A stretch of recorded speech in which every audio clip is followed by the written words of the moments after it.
All right. Thank you so much, Amy. My name is Amanda Finley. I'm with COVID-19 Long Haulers Discussion Group. And Amy, introduce yourself. Thank you. Hi, I'm Amy Stewart. Thank you. It's really always nice to see you and to Oh, thank join you. this lovely community. I'm a social worker and I work with COVID survivors for change. Well, thank you so much for being here. Today, we are continuing our town hall series on mental health. We're talking about mindfulness. And let's see, I want to make sure you are able to share your screen. I forgot to do that. Okay. Are you able to share what you need, Amy? Let's check. I am. All right, go for it. Okay. First of all, I want to say happy birthday Thank to you. Amanda. Thank I you. think I won't make that, you sing. yeah, things are, I know that it's hard when you aren't feeling well to see the things that we are grateful for, and I'm grateful for you and Thank you. want to wish you a happy birthday. Thank And you the so much. community I know is grateful for you too. Yeah, so Amanda asked me if I would talk about mindfulness, and I just want to clarify I'm not certified in mindfulness meditation, but I've certainly practiced it for many years in a variety of formats. And I've also done research on it. And so I do want to share what I know. Some of you may practice mindfulness meditation.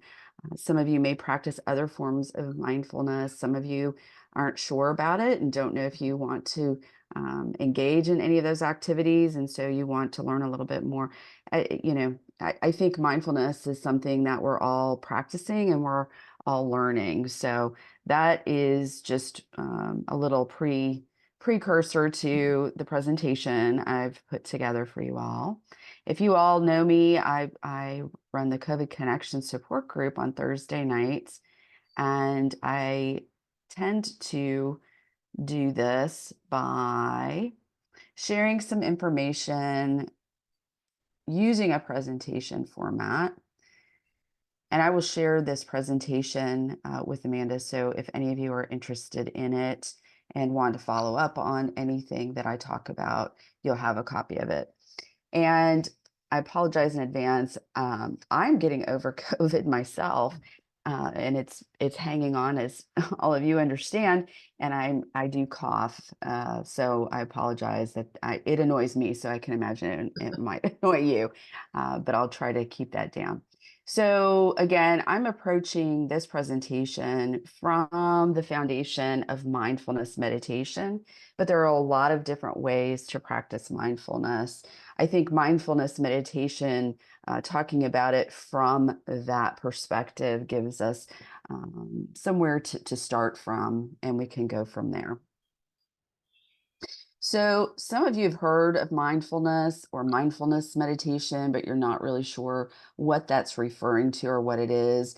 And the term mindfulness is used in a lot of different exchanges. Mindfulness meditation tends to be more specific. But effectively, mindfulness is something that we're all able to do. We don't all do it. In fact, our brains get distracted really easily. Many of you can attest to that. Like, yeah, I know what that's like. And sometimes we're really not even aware that we're not aware. That happens to us too. But it's our basic human ability to be fully present in the moment and really aware of where we are, what we're doing, and when we are present, the other part of the practice or really the state of being is not overreacting to any way that we're thinking or we're feeling. We observe those things and we're able to give it proper energy, if you will. We tend to be reactive by nature. Things come at us, and we think about it or we don't think about it, and we have an emotion about it, so none of those things are being fully present. It's something that we already possess. It's not something that you have to conjure up. It's just learning how to access it. And that's where mindfulness meditation and other mindfulness practices come into play. If we practice mindfulness on a regular basis, it's like any other practice. It kind of gives us that muscle memory of how do I jump into it in other moments or moments when I might need it the most. And technically speaking, mindfulness is something that would be lovely if we could be present in the moment all of the time, because the present moment, honestly, is all we really have if you think about it. The past is the past and the future is the future. When you read about mindfulness, you might read about it in kind of these bucketed ways, mindfulness as a state. And what that means is that's right now in the present. For example, I'm in a state of mindfulness. I'm fully aware and fully present. It's also looked at as a trait. So this is something that practice helps to bring about in our personalities. So eventually, if you are practicing mindfulness long enough, because it does take time to build this up, mindfulness becomes a personality trait. You tend to be really present a lot of the time. You're able to observe your thoughts and your feelings without overreacting to them. What we find is that people who practice mindfulness frequently, they tend to be what we would say is probably more laid back. They seem calm. They seem like they can manage stress better because chances are they can. And we also look at mindfulness as a training or as a practice. And that's where mindfulness meditation comes into play. There are different frameworks for mindfulness meditation. For example, there's guided meditations you can listen to, but there's a lot of people who practice mindfulness meditation in a way where they don't do a guided practice. It's something that they come to on their own. And I'll talk a little bit more about that in a couple of slides. I think one of the easiest ways to really understand what mindfulness is to look at its contrast state, and that's busyness. You know, if you talk to people around you or even listen to yourself, I did this one day and I thought, when people ask me what I've been up to or what I'm doing, I use the word busy a lot. And I think that happens. And it's not a state that I necessarily want to be in, and I think we overuse it. And part of that's because we are overcommit and we say yes to a lot of things. And I was just thinking of the past couple of weeks, the holiday season. There's a lot of you who were very busy, and maybe you couldn't be as busy as you wanted to be because you didn't feel well, or you didn't want to get into large crowds or engage with a lot of people, or for whatever reason holidays may not be your thing too.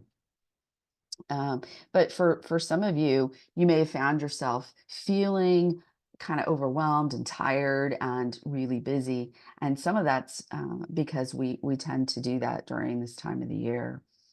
In a state of busyness too, we're interrupting ourselves. We start one thing and then something comes across our radar and oh my gosh, I forgot to do that. And so we go and we start that. Or we have families, we have children, we have people that we're caring for, we have partners, spouses, and they're vying for our attention. But we even just vie for our own attention by engaging in a variety of different projects and overcommitting, et cetera. And so we are effectively interrupting ourselves, and we're never really fully present. And another thing that we do in this busyness state is filling all of our moments. It's that sense that if we're not doing something constantly, we're wasting time or we're missing out or whatever, or we're avoiding stuff, whatever it is, filling all of our moments. Mindfulness, on the other hand, is attaining place. It's that ability to sit and be calm and be present and not feeling the need to stay busy all the time, not interrupting ourselves by being fully present. Um, not finding distraction after distraction. Although if you've heard me say this before, I do think that distraction can be helpful in a grieving process. But I'm talking about two different things here. It's really about acknowledging what's going on in this moment. So I want to talk a little bit about how mindfulness is helpful when you are living with chronic illness. And there is research to support. In fact, there are programs that are developed to help people who are living with chronic illness, whether that's diabetes, chronic pain, chronic fatigue syndrome, et cetera. And what they have found through some of that research is that people talk about their quality of life in a different way. Their chronic illness obviously has interrupted their life, and they may be living with chronic pain or symptoms that make living in the way they used to really difficult. But when they start practicing mindfulness, that dip starts to come up a bit. And so, some of the ways that it's helpful is when you are practicing mindfulness, you're practicing self love and self care. And I think we talked about self love last time I was with you all, and the importance of understanding the difference and making sure that you're tending to both. That you're being compassionate to yourself and not beating yourself up, giving yourself grace that you deserve, and also caring for yourself, particularly because you have a chronic illness, and physically taking care of yourself, mentally taking care of yourself is really so important to your overall well being. When you practice mindfulness too, you stop letting your illness define you. And I know that a lot of you know that I also live with chronic illness. And there are times where this is really super hard, especially when your symptoms are flaring and you're tired and you feel sick. It's like your illness, your body's screaming at you, I'm sick, I'm sick. And so letting your illness define you is something I can totally understand slipping into. And it's a battle. How do I make sure that I understand myself, that my illness is a part of my life, but it's not who I am. It doesn't create a whole person. When you practice mindfulness, you embrace acceptance and your humanness, meaning you accept some of the things that you can't do anymore, or you accept that there are things in your life you may feel disappointed. Others may feel disappointed, and you learn to move towards acceptance of those things because you're human and you're doing the best that you can. You become more aware and receptive to healing options. It's not so much, and I know that you all are looking for healing and that you are pursuing the treatment that you have access to, and you want help and you want to feel better. It's not really what this is talking about. It's talking more about being open to all the different ways of healing. Mindfulness meditation can help alleviate pain symptoms. For example, we see that in the research. It doesn't make your pain go away, but it can help ease it. And if you are able to move into a mindfulness state of being, you are more open to looking at what those different options may be. Doesn't mean you have to accept all of them, but you may actually be introduced to something that you're more willing to engage in because you're not reacting to your old stuff of, nope, that's not going to work. Nope, that's not going to work. Nope, that's not going to work. Mindfulness can better help those around you. When you get out of yourself in mindfulness, because really part of it is sort of observing those thoughts and those feelings and letting them float by. So in some ways, you're becoming sort of an objective observer of your own experience. And when you can do that, it makes it easier to connect with other people and help them because you see them. It's really easy too with chronic illness to get really consumed with what's going on with you because you feel it all the time. And so it kind of helps you snap out of it and look at other people around you who are a part of your lives. And we also understand that helping other people in whatever way that is, you may not physically be able to do the things that you were able to do, but certainly being there for them, listening to them, chatting with them, that can help you when you're helping them. When you're practicing mindfulness, you mindfully surround yourself with the love and the support and the inspiration that may be helpful and supportive to you. This one's tough, and this is why they put the might in there, but it says you might let go of the life that you had planned. And certainly that takes time.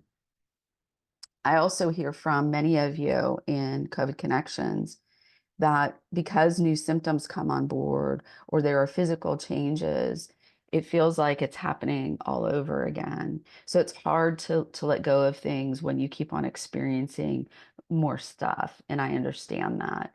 But mindfulness practice may help you manage those setbacks in a different way, and it helps you look at life in ways that you can see what you are grateful for.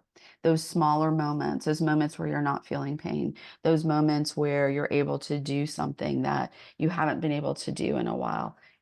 Embracing the those moments with gratitude.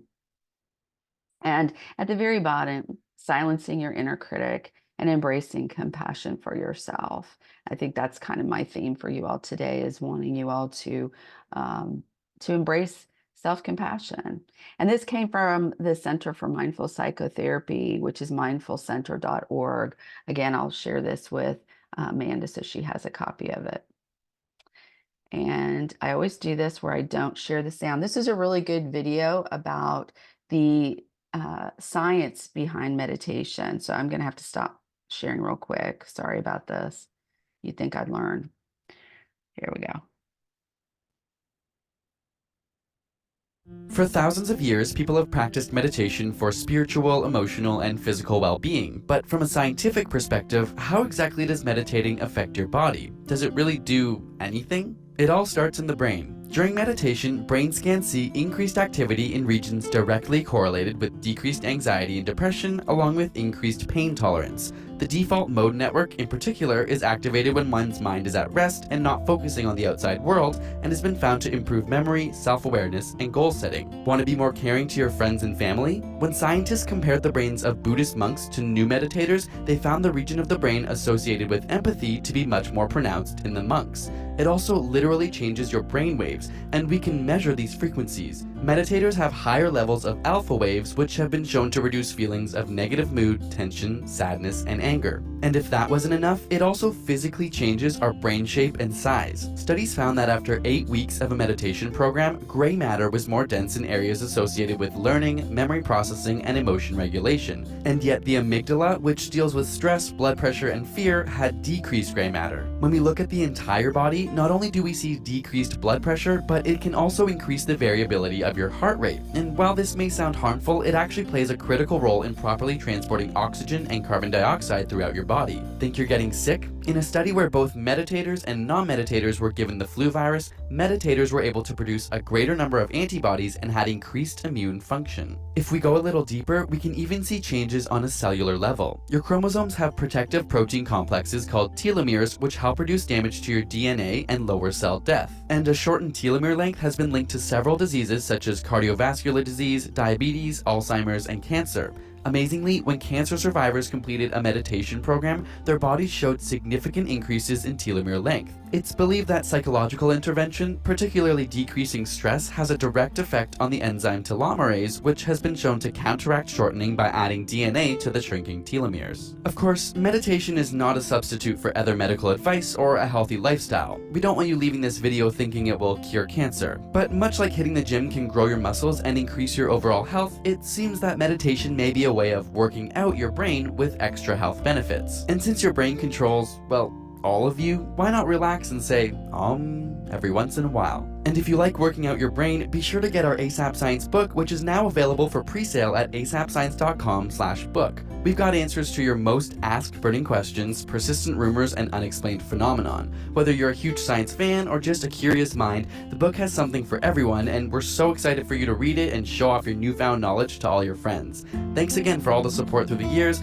helping us share a love of science with the world. And subscribe for more weekly science videos. For thousands of years, people have practiced meditation. Okay. So, as I mentioned earlier, there are different forms of mindfulness practice, and some of them are formal, some of them are informal.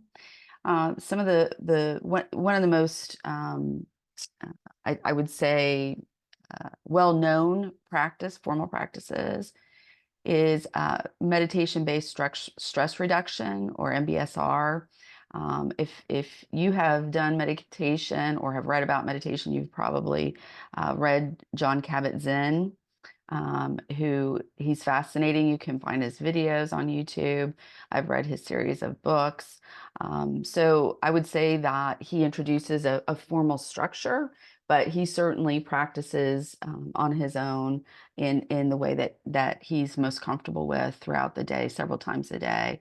An informal process could be, what you do in your day to day. That could be 3 minutes at your desk. That could be standing outside or walking outside. There's a lot of different ways to do this. You can do it seated, you can do it walking, you can do it standing, you can do it moving. And it's also possible to do it lying down. I've heard Kabat-Zinn say he typically doesn't recommend that because it leads to sleep with a lot of people. And that's a different process. Sleep's important too. And in fact, meditation can help with getting to sleep and staying asleep. But what you want to achieve is really being able to be present, to be conscious, and to, actively look at those thoughts and those feelings and acknowledging them in a non-judgmental way.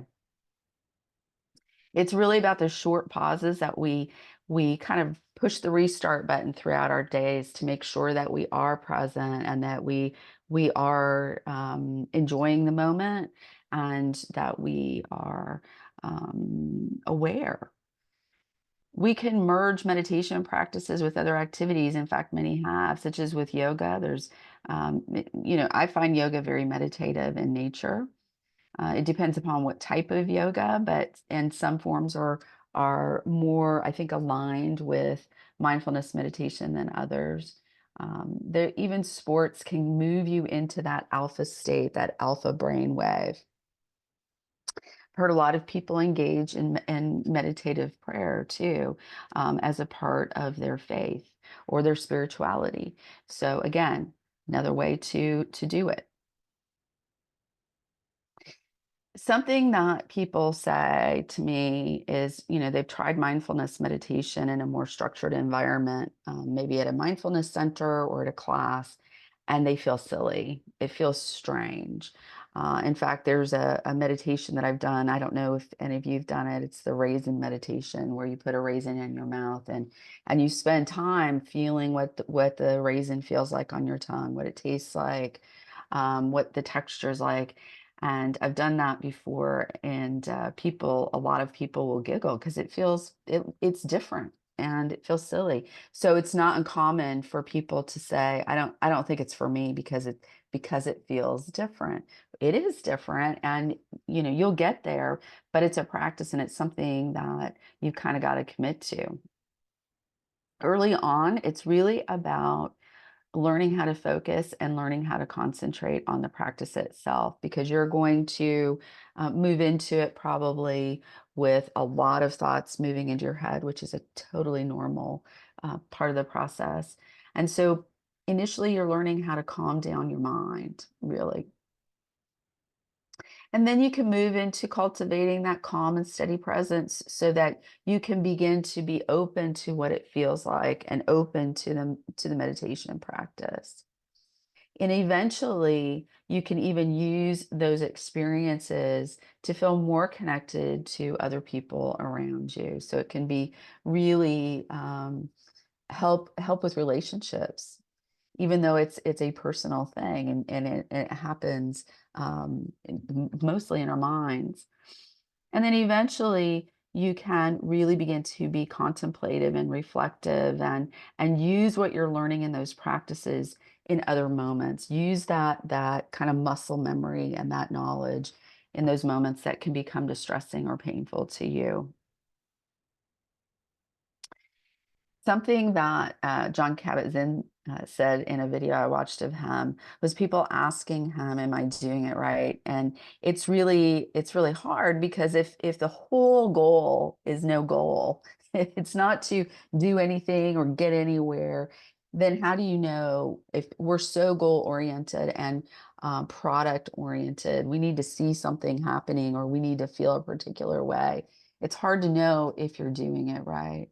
And he says, if you're resting in awareness, you're doing it right. Whatever you're experiencing, there's no right or wrong experience in this. It's when we we forget who we are and we lose touch with ourselves and we become disconnected from other people who are right in our houses with us or close to us. That's when things, you know, it's a show that the mindfulness meditation practice might benefit you or us. And he says, through awareness, your doubt, your fear, your unhappiness, they all become yours. And I think from my perspective, when he says that, it's a matter of if I can own all these things without being reactive all of the time, I have more control over, because you can't control most things, right? Um, but I can look at these things. I can even look at things that are painful or maybe contributing to unhappiness or distress for me, and acknowledge that, and then move forward, move through it. Before you start a mindfulness meditation process, it is helpful to consider a couple of things. Many of you may have a post-traumatic stress disorder diagnosis, or you may have symptoms that are related to post-traumatic stress as a result of your experience with COVID, or a lot of us are walking around with past trauma. So it's important to consider that, because when you are in a meditative state, some of the engagement, the brain engagement, may lead to some re-experiencing. Doesn't mean it will happen. It just is something that if you're in therapy, you're seeing a therapist, I would recommend that you talk with your therapist, your counselor, before engaging in any of those practices to make sure that it's safe for you. You may even be able to dip your toe in the water by doing some short breathing exercises, doing yoga, things that may give you a softer movement into a more structured practice. Other mental health diagnoses, such as hallucinations, that could also be problematic. If you're misusing drugs or alcohol, and truth be told, if you're using substances that kind of transport you to another state, it it it it doesn't meet the purpose anymore, right? Because you can't be present or aware if that's true too. And if you have intrusive thoughts that are consistent with post traumatic stress, again, it may be useful to talk to a therapist before engaging in that process, or engaging in that process with them. And in this PowerPoint too, I've got some information from some different resources, John Kabat-Zinn being one of those. And then Heather Stang too. I've shared this with the grief group. I've mentioned this to you all before, that I believe that trauma and grief go hand in hand. And I believe that grief is not something that we solely experience when we lose a loved one. It's something when we've experienced other losses. And Heather Stang has a really great meditation practice that's related to grief that might be helpful to you. All right. So that just kind of scratches the surface in an introduction to mindfulness meditation. I don't know, Amanda, if there were any questions or. No, I didn't get any questions this time. Okay. But yeah, no, thank you so much. And we were talking before we went live about having some type of a guided meditation available later on. So we'll make sure Yeah, yeah, we'll make sure we get that out to everyone. I did want to mention that I do meditations, a lot guided meditations, and I told Amanda, because my voice is the way it is right now and I'm coughing, I really doubt that it would be soothing to listen to my voice right now. Very meditative. But I'm happy to record one and then Amanda can post it. Yeah. Yeah, and I think for a lot of us, we've been using apps like Insight Timer, Calm. Calm has some good stuff, but a lot of it is paid. Insight Timer is free though. That's a really great one. So, well, thank you so much for your time today, Amy. I hope you're feeling Sure. better soon. Sure. Thank you. And thanks everyone. I hope that you have a good weekend and a safe new year. And I'll see you all hopefully in 2024. Yep, sure will. Thanks, Amy. Great. Bye. Bye-bye. Thank you.